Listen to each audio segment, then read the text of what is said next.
Skill booster में आपका फिर से स्वागत है। नमस्कार, मैं दीपक शर्मा, बिजनेस कंसल्टेंट और आपका मोटिवेशनल स्पीकर। हम अक्सर ही बात करते रहते हैं डेप्थ के बारे में, क्योंकि डेप्थ और इक्विटी दो ऐसी चीज़ें हैं जो अपने बिजनेस को आगे बढ़ाने में हमारी मदद करती हैं।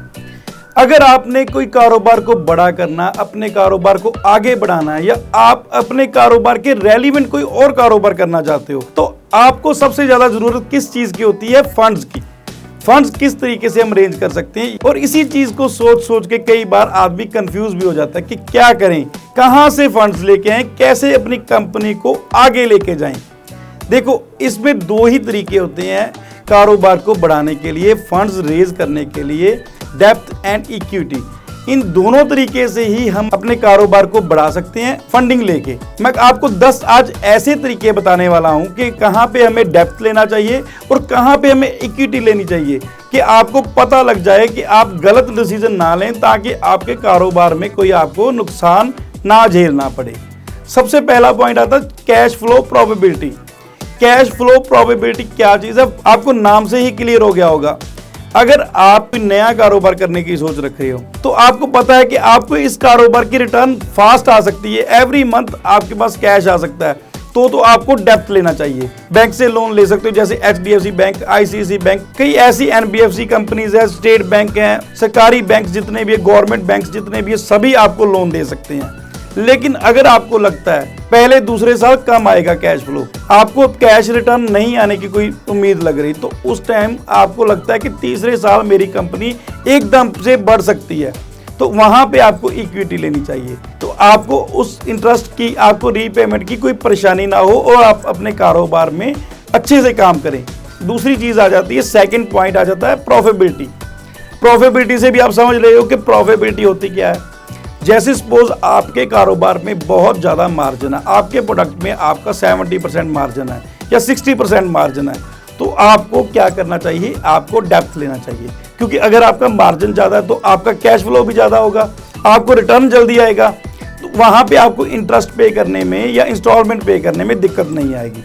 लेकिन अगर आपको लगता है कि मेरा मार्जिन कम है, तो आपको वहां पे इक्विटी लेनी चाहिए। इक्विटी लेके आप अपने रिस्क को डिवाइड कर सकते हैं। जो आपके साथ पार्टनर बनेगा उसको उतना ही रिस्क होगा जितना आपको, आपका रिस्क डिवाइड हो जाएगा। और इसमें तीसरे नंबर पे आ जाता है कॉस्ट ऑफ फंड्स। सपोज हम बात करते हैं डेप्थ एंड इक्विटी की। डेप्थ हम बैंक से लेते हैं या NBFC से लेते हैं, उनका इंटरेस्ट कॉस्ट होता है। एक इंटरेस्ट कॉस्ट के ऊपर हमें पैसा मिल रहा होता है, इसलिए उसका इंटरेस्ट आपको इक्विटी के कंपैरिजनली सस्ता पड़ता है। इक्विटी में क्या होता है कि आप किसी को अपना पार्टनर बना रहे हो, तो नेचुरली बात है कि अगर कोई आपका पार्टनर बनेगा तो आपको इंटरेस्ट से ज़्यादा तो उसको पे करना पड़ेगा, क्योंकि आप उनको अपनी सक्सेस जर्नी में एक हिस्सेदार बना रहे हो। जितनी आपको कमाई होगी, जो आपको उसमें बचेगा, आपका जो मार्जिन होगा, उसमें से आपको उनको शेयर देना पड़ता है। ये होता है कॉस्ट ऑफ फंड्स। आपने देखना है या आपको डेप्थ की जरूरत है या इक्विटी की जरूरत है। अगर आपको डेप्थ की जरूरत है तो आप डेप्थ लीजिए। अगर आपको रिस्क कम लेना है, मार्जिन कम है, जैसे मैंने आपको पहले बताया, तो आप इक्विटी ले सकते हैं। उसके बाद आ जाता है चौथा पॉइंट, कलेक्टर। कलेक्टर क्या होता है? जैसे हम बैंक में जाते हैं, NBFC में जाते हैं लोन अप्लाई करने के लिए, वहां पे हमें कोई एज ए सिक्योरिटी कुछ ना कुछ अपने एसेट्स देने पड़ते हैं, जो आपकी कंपनी के नाम पे हो, चाहे वो आपके इंडिविजुअल के नाम पे हो, चाहे आपके पेरेंट्स के नाम पे हो। उसके बिहाफ पे आपको लोन मिलता है, क्योंकि बैंक कमिटमेंट के बिहाफ पे कभी भी लोन नहीं देता। अभी कुछ नई स्कीम्स आई हैं, उनके बारे में भी मैं एक वीडियो बनाऊंगा कि कैसे आप विदाउट कलेक्टर भी लोन ले सकते हो। लेकिन ज़्यादा अगर बड़ा लोन ले रहे हैं हम, तो हमें कलेक्टर देनी ही पड़ेगी।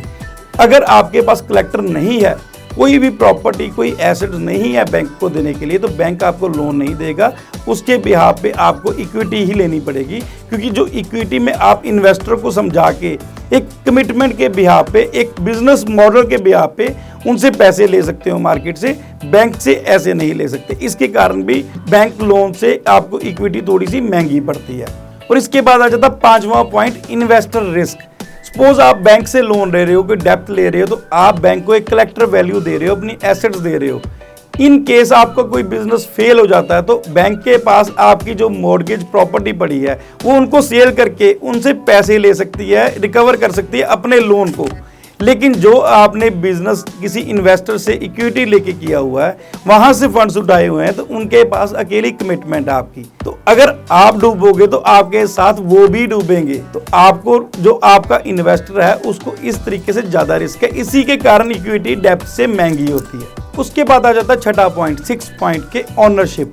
ओनरशिप, सपोज आप कहीं बैंक से एनबीएफसी से लोन ले रहे हो, तो आप उनको एक कमिटमेंट पे लोन ले रहे हो कि मैं आपको इतने टाइम तक इंटरेस्ट पे करता रहूंगा और इतने टाइम बाद आपको मैं प्रिंसिपल लौटा दूंगा। या ऐसे भी होता है कि प्रिंसिपल और इंटरेस्ट थोड़ा थोड़ा साथ में ही जाता रहता है। वहां पे आपको उनको अपनी ओनरशिप देने की कोई जरूरत नहीं होती। आप सिर्फ अपनी कलेक्टर दे के, अपनी कोई एसेट्स दे के लोन ले सकते हो। उनको कोई इंटरेस्ट नहीं कि आपका कारोबार बढ़ रहा है, कम हो रहा है, आपके कारोबार में ग्रोथ कैसे चल रही है, क्या क्या स्ट्रेटजीज यूज करनी है, उनको उस चीज से कोई मतलब नहीं।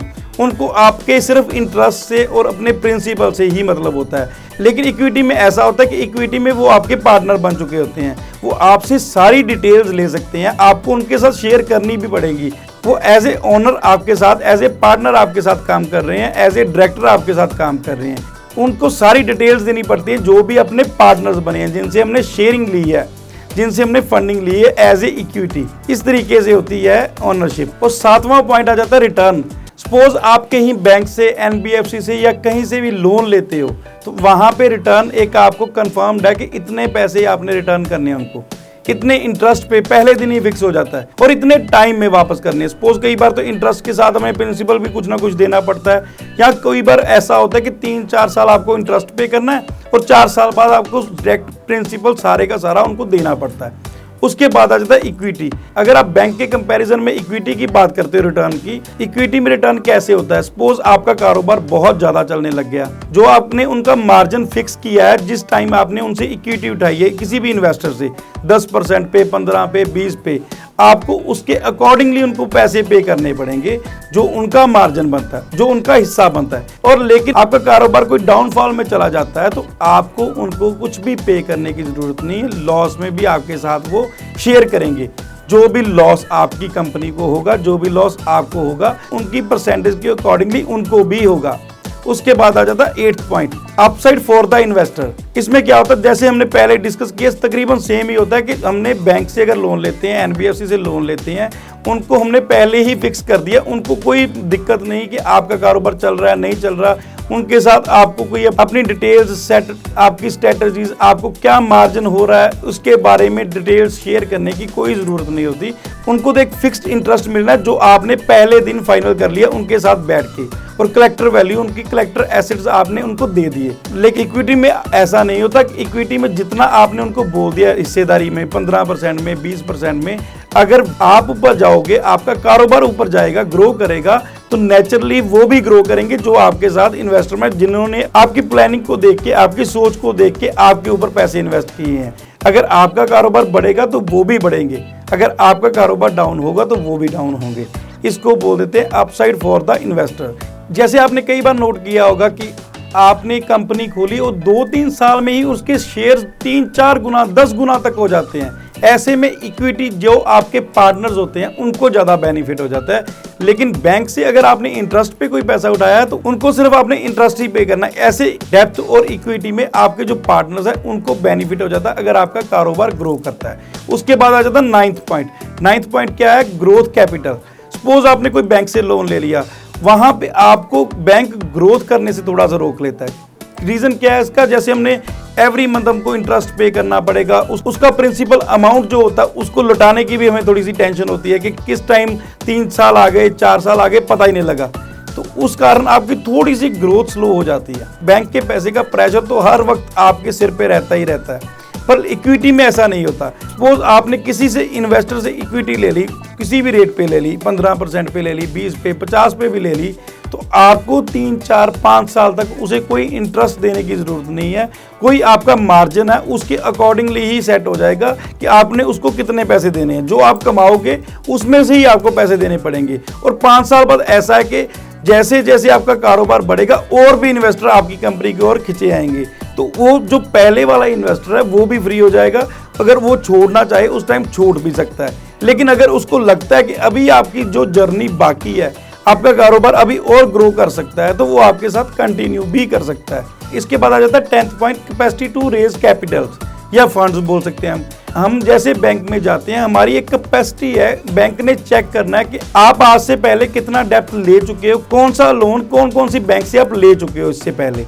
अगर आपकी कैपेसिटी 50% 60% से ऊपर हो चुकी है तो आपको कोई भी बैंक लोन नहीं देगी। सपोज आपको 1 लाख रुपए की कमाई है आज, तो आप 2 लाख रुपए का इंटरेस्ट कैसे पे कर दोगे। इसी तरीके से बैंक कैलकुलेट कर लेता है कि आपको अगर आज 1 लाख रुपए की कमाई है तो आप मैक्सिमम से मैक्सिमम 50,000 60,000 रुपए पे कर सकते हो। 30-40,000 50,000 रुपए आपको अपने कारोबार को अपने परिवार को चलाने के लिए भी चाहिए। पर लेकिन इक्विटी में ऐसा नहीं होता। इक्विटी में आप उनको अपनी ग्रोथ दिखा के, आगे के आइडियाज बता के अपने इन्वेस्टर से पैसा उठा सकते हो और वो पैसा आप अपने कारोबार में लगा सकते हो। ये तो थे 10 पॉइंट जिससे आपको पता लग जाएगा कहाँ पे हमें डेप्थ चाहिए और कहाँ पे हमें इक्विटी चाहिए। आप अपने कारोबार को वैल्यूएट कीजिए, वैल्यूएट करके उसके अकॉर्डिंगली डेप्थ चाहिए तो डेप्थ लीजिए, इक्विटी चाहिए तो इक्विटी में कोई शर्म नहीं, इक्विटी लीजिए। अपने पार्टनर्स को बनाइए, आपके वर्किंग हैंड्स भी बढ़ेंगे, उसके साथ आपको नए नए आइडियाज आएंगे आपके पार्टनर के साथ। अगर अभी भी आपको कोई डाउट है इन 10 पॉइंट्स में से तो आप स्क्रीन पे चल रहे नंबरों पे कॉल कीजिए, अपने बिजनेस कंसल्टेंट से बात कीजिए। और आपको ये वीडियो आज कैसा लगा कमेंट करके जरूर बताएं। धन्यवाद।